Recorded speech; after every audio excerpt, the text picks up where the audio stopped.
اس خوبصورت کہانی کے صرف دو کردار ہیں، ایک خود مصنف اور دوسرا یورپ کی ایک لڑکی میبل۔ مصنف ایشیائی ہے اور اس حوالے سے مردانہ برتری کا ایک خاص مزاج رکھتا ہے، لیکن لڑکی چونکہ یورپین ہے اس لیے وہ مرد کی برتری ماننے کے بجائے خود کو ہی بہتر سمجھتی ہے۔ تاہم نظریۂ ضرورت کے تحت چونکہ وہ دونوں ایک ساتھ پڑھتے تھے اور مشترکہ دلچسپیاں بھی رکھتے تھے تو خود کو ترقی یافتہ ظاہر کرتے ہوئے مرد و عورت کی مساوات کے قائل ہو گئے۔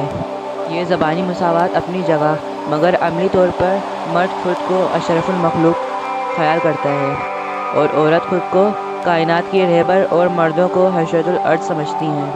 اس نفسیاتی کشمکش میں دلچسپ موڑ اس وقت سامنے آیا جب میبل نے ایک ہفتے میں 10-12 کتابیں مصنف کو دے کر یہ اعلان کیا کہ اس نے انہیں پڑھ لیا ہے اور اگر وہ بھی انہیں پڑھ لے گا تو ان پر تبصرہ کریں گے۔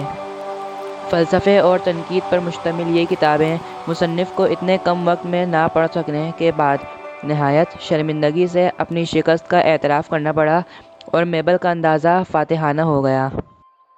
اس انداز نے مصنف کو اور زیادہ اذیت میں مبتلا کر دیا۔ اس کے لیے یہ بات دنیا کا سب سے بڑا مسئلہ بن گئی کہ ایک مرد کو ایک عورت کے سامنے اعتراف شکست کرنا پڑا ہے۔ اس کے خیال میں یہ اس کی آن اور عزت کا معاملہ تھا، چنانچہ اپنی عزت و آبرو کے تحفظ کے لیے آخر کار اسے مکر و فریب کا راستہ اختیار کرنا پڑا۔ جھوٹے آساں اور سچائی بہت دشوار ہے، آدمی عیار ہے اور کس قدر عیار ہے۔ اپنی عزت کا تحفظ کا حل مصنف نے یہ نکالا کہ اس نے کتابوں پر بغیر پڑھے تبصرہ کرنا شروع کر دیا۔ میبل کو یہ تاثر دیا کہ اس نے کتابوں کو پڑھ لیا ہے اور تبصرے کو اس نے جدت کا رنگ دے دیا، یعنی بات کو واضح نہ کرو، دو ٹوک رائے نہ دینا اور خود میبل کو بھی تبصرے میں شریک کر لینا وغیرہ وغیرہ۔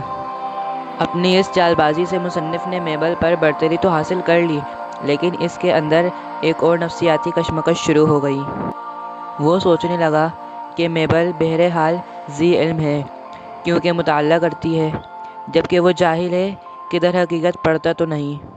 اس کے ساتھ ہی اس نے خود کو مکار اور فریبی کہتے ہوئے میبل کو معصوم اور پاکیزہ کردار کا حامل قرار دیا۔ یہ کیفیت اپنی انتہا کو اس وقت پہنچی جب مصنف بیمار پڑ گیا۔ یہ اس کی کمزوری تھی کہ علامت کے دوران اس کے دل پر بہت رقت طاری ہو جاتی تھی اور چھوٹے چھوٹے گناہ بھی گناہ کبیرہ بن جاتے تھے۔ میبل کے معاملے کا بھی یہی ہوا اور اپنی مکاری پر اس نے خود کو بہت لعن طعن کی۔ ایسے میں جب میبل اس کی مزاج پرسی کے لیے آئی تو اس نے اپنی کیفیت میں صاف صاف اعتراف جرم کر لیا۔ میبل نے ہنس کر معاملے کو ختم کر دیا۔ کہانی کا دلچسپ ترین موڑ اس کا اختتام ہے، جب مصنف نے توبہ کے بعد تلافی کرنے کے لیے ان کتابوں کو باقاعدہ پڑھنا چاہا اور میبل نے کہا کہ ہاں وہ تو انہیں پڑھ چکی تھی۔